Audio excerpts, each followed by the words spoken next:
In the quiet village of Auburn, KWO, there stood a house people never spoke of after sunset. The old wooden signboard at the entrance had been eaten by termites, and the path leading to the compound was always damp, even during the harmattan. The villagers said the ground there drank something other than rain.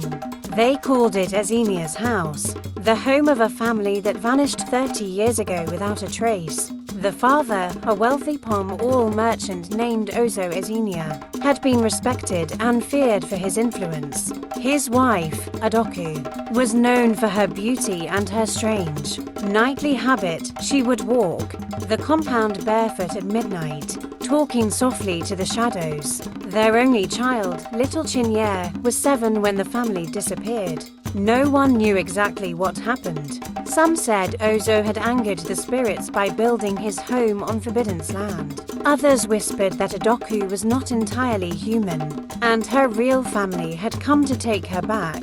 For decades, the house stood empty, its roof caving in, windows like hollow eyes staring into the dark. Children dared each other to touch the gate, but even the boldest would run back crying before they could push it open. In 2022, a young man named Kenechukwu arrived from the city. He was an artist, drawn to the village by its quiet nature and cheap land.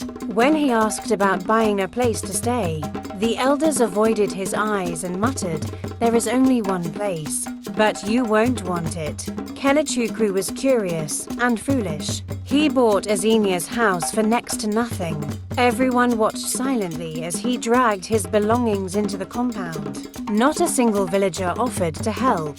That night, under a moonless sky, the crickets went silent. Kenechukwu was unpacking when he heard it, a faint humming from somewhere deep in the house. It was not a song he recognized, but the sound was familiar, like a lullaby he had once known in childhood.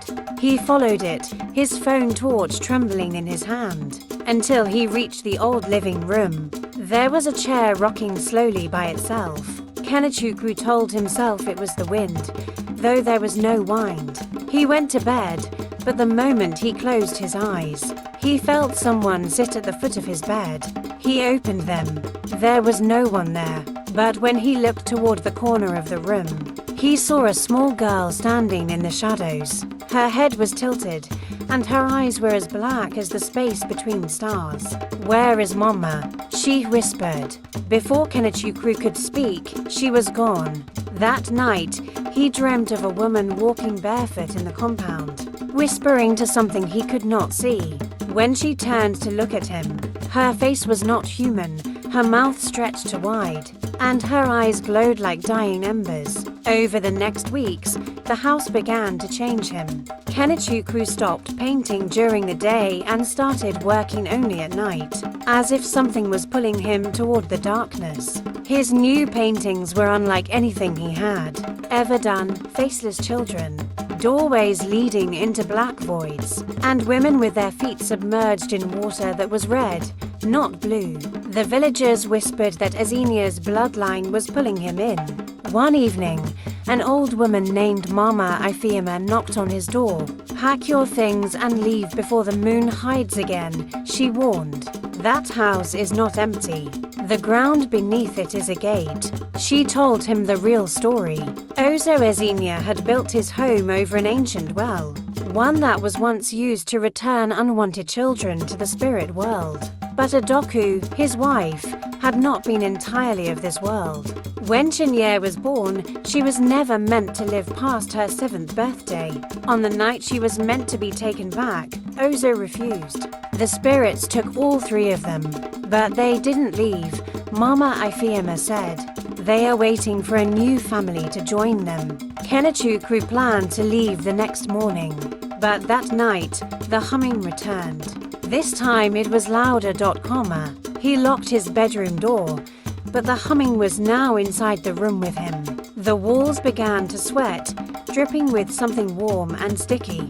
The rocking chair in the corner began to move again, and then she came. Adoku stood in the doorway, her face soft and motherly, her voice gentle. "We have been waiting for you, Kenechukwu. You are family now." The little girl appeared beside her, holding a cracked porcelain doll. The door locked itself. The last thing Kenechukwu saw was the floor opening beneath him, a black well yawning wide, pulling him into a darkness so deep it had weighed. The next morning, the villagers saw the gate to Ezenya's house swinging open. His belongings were gone. The house was quiet again, waiting.